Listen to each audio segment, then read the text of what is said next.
Hi மக்கா, எல்லாரும் எப்படி இருக்கீங்க? இப்பதான் நான் காலேஜ் ஃபர்ஸ்ட் இயர் ஜாயின் பண்ண போறேன். பிகினரா டிஎன்பிஎஸ்சி குரூப் 4 எக்ஸாம் ப்ரிப்பேர் பண்றதா இருந்தா எப்படி ப்ரிப்பேர் பண்றது, ஒரு ஐடியா ஷேர் பண்ணுங்க அப்படின்னு சொல்லிட்டு ஒருத்தங்க என்கிட்ட கேட்டிருந்தாங்க. நான் பிகினரா இருக்கும்போது எப்படி படிக்க ஸ்டார்ட் பண்ணேன் அப்படிங்கறத நான் உங்ககிட்ட ஷேர் பண்றேன். கண்டிப்பா உங்களுக்கு யூஸ்ஃபுல்லா இருந்துச்சுன்னா எடுத்துக்கோங்க. உங்களோட ஃபோக்கஸ் நெக்ஸ்ட் குரூப் 4 எக்ஸாம் தான் அப்படிங்கறதுனால உங்களுக்கு கண்டிப்பா நிறையவே டைம் இருக்கு. ஸோ நீங்க நிதானமாவே கிளியராவே படிக்க ஆரம்பிக்கலாம். டிஎன்பிஎஸ்சி குரூப் 4 எக்ஸாம் பொறுத்த வரைக்கும் ஃபர்ஸ்ட் நம்ம ஃபோக்கஸ் பண்ண வேண்டியது தமிழ் அண்ட் மேத்ஸ் தான். பார்த்துக்கோங்க. தமிழ்ல வந்து 6th to 12th நியூ புக்கும் படிக்கணும், ஓல்டு புக் படிக்கணும், அப்புறமா சிறப்பு தமிழ் புக் படிக்கணும். ஸோ எல்லா புக்ஸையுமே ஃபர்ஸ்ட் கலெக்ட் பண்ணி வச்சுக்கோங்க. தமிழை பொறுத்த வரைக்கும் சிலபஸ் வைஸ் படிக்கவா இல்ல புக் வைஸ் படிக்கவா அப்படின்னு சொல்லிட்டு ஒரு டவுட் இருக்கும். கண்டிப்பா நீங்க சிலபஸ் வைஸ் படிச்சா போதும். அது தமிழ் மட்டும் கிடையாது, ஜிஎஸ்ஸுமே அப்படிதான். இந்த குரூப் 4 எக்ஸாம் கொஸ்டின் பேப்பர் வந்ததுமே நமக்கு ஒரு ஐடியா கிடைச்சிரும். பார்த்துக்கோங்க தமிழ்ல எந்த மாதிரி கொஸ்டின்ஸ் எடுக்க போறாங்க அப்படின்னு. ஏன்னா இதுதான் சிலபஸ் மாத்தினதுக்கு அப்புறமா நம்ம எழுத போற ஃபர்ஸ்ட் குரூப் 4 எக்ஸாம். தமிழை பொறுத்த வரைக்கும் நான் ஃபாலோ பண்ண சேனல் பாத்தீங்கன்னா சாய்ஸ் அகாடமி சாரோட சேனல் தான். எனக்கு அவங்க சொல்லி கொடுத்தது ரொம்பவே பிடிச்சிருந்து. பார்த்துக்கோங்க. உங்களுக்கும் கஷ்டமா இருந்துச்சு படிக்கிறதுக்கு அப்படின்னா நீங்க அவங்க சேனலை ஃபாலோ பண்ணிக்கலாம். மேத்ஸை பொறுத்த வரைக்கும் பாத்தீங்கன்னா நான் ஃபாலோ பண்ண சேனல் வந்து நாகா நோட்ஸ் தான் நான் ஃபாலோ பண்ணியிருந்தேன். நாகா நோட்ஸ்ல பாத்தீங்கன்னா சிலபஸ் வைஸும் அவங்க கொடுத்துருக்காங்க, ஸ்கூல் புக் வைஸும் கொடுத்துருக்காங்க. ஸோ ஃபுல்லாவே நான் அவங்கள தான் ஃபாலோ பண்ணேன். ஜிஎஸ் பொறுத்த வரைக்கும் நான் ஆல்ரெடி உங்ககிட்ட ஷேர் பண்ண மாதிரி சிலபஸ் வைஸ் படிச்சா போதும். பார்த்துக்கோங்க. நான் ஃபர்ஸ்ட் ஜிஎஸ்ல வந்து படிக்க ஸ்டார்ட் பண்ணது ஹிஸ்டரி பிளஸ் ஐஎன்எம் தான். பார்த்துக்கோங்க.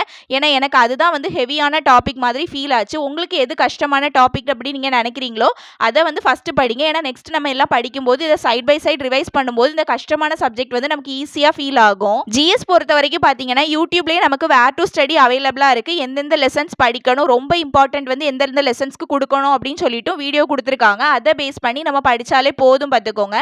நான் வேர் டு ஸ்டடிக்கு ஃபாலோ பண்ண சேனல் வந்து 4Care academy. TNPSC syllabus cover பண்றது ரொம்ப கஷ்டம் போல இருக்கு அப்படின்லாம் பிகினர்ஸ் யாருமே நினைக்காதீங்க. சொல்ல போனா டிஎன்பிஎஸ்சி சிலபஸை கவர் பண்றது உண்மையாவே ஈஸியான ஒரு விஷயம். ஆனா கஷ்டமான விஷயம் அப்படிங்கிறது என்ன தெரியுமா? இந்த கவர் பண்ண அவ்வளோ விஷயத்தையுமே வந்து ரிப்பீட்டடா ரிவைஸ் பண்ணி அதை எல்லாத்தையுமே ஞாபகம் வச்சுக்கிறது தான். இப்போதான் நான் ஃபர்ஸ்ட் இயர் ஜாயின் பண்ணியிருக்கேன். இப்போ நான் டிஎன்பிஎஸ்சி எக்ஸாம் படிக்கலாமா அப்படின்னு கேட்டிருந்தீங்க. உங்களோட எய்ம் வந்து டிஎன்பிஎஸ்சி குரூப் 4 எக்ஸாம் அப்படின்னா நீங்க கண்டிப்பா இப்பவே படிக்க ஸ்டார்ட் பண்றதுல எந்த ஒரு தப்புமே இல்லை. உங்களுக்கு கிடைக்கிற டைமை யூஸ் பண்ணி படிங்க. ஸோ அவ்வளோதான் மக்கா. வேற ஏதாவது கொஸ்டின்ஸ் இருந்துச்சுன்னா கீழே கமெண்ட் செக்ஷன்ல கேளுங்க. நான் எனக்கு தெரிஞ்சதை கண்டிப்பா உங்களுக்கு நான் ஷேர் பண்றேன்.